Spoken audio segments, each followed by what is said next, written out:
When I walked into the room, she was lifeless.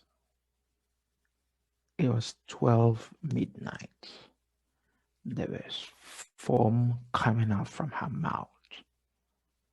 I froze. I panicked.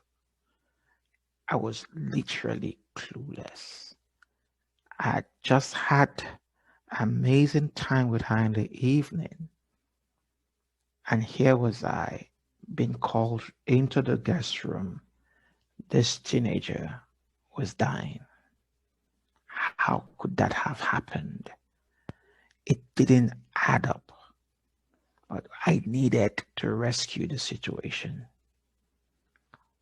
Hours later, now in the hospital, I needed to call her parents to come in to give consent for her to be attended to. And in the slug of her eyes, battling between life and death, she screamed out words I would never forget. Please don't call my mother. That's why I'm even here. I couldn't understand that. The reason she was here was because of somebody else. She had told me that somebody had raped her. I was taking her through that. And then we've had many sessions to be able to help her navigate these difficult emotions. And she was okay. In fact, we were celebrating. And I hinted her that perhaps she would now want to tell her mother what had happened. And that's what landed us in the hospital. I was petrified. When I found out she was a lot better and the doctors had given an amazing job, she told me, Tekena, I'd rather commit suicide than tell my mother I was raped. What? But the person who raped you is close to your mother. Your mother should do something about it. No. I can't process my emotions with my mother. The look of guilt she would give to me, the expressions on her face, it will stab me for the rest of my life.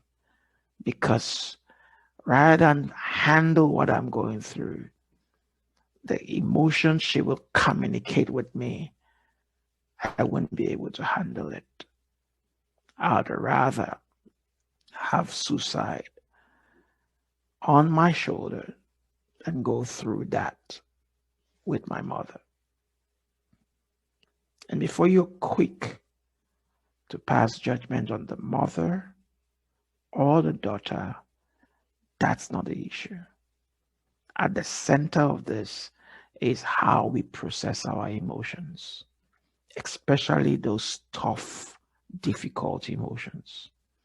If we're not trained for this, then whether in life decisions like this or decisions that has to do with job and daily performances, our emotions may become building blocks or stumbling blocks, depending on if we have the resiliency skill to navigate through it. With this particular case, she couldn't navigate it, so her option was suicide. I'm asking you, what has been your options because you couldn't navigate your emotions where you work, with the ones you love, and your children, your partners? Could you navigate your emotions? Was that the reason you took that horrible option because you couldn't see anything else? In this story, your story, all I'm saying is there are tools in emotional intelligence to help you navigate your emotions, to take optimal decision. See us at Mole Africa. And as you listen to these stories, it's so that you can know that these people were no longer victims when they learned the resilience skills required to navigate their emotions. You can do better if you know better. I'll see you at moleafrica.net. Cheers.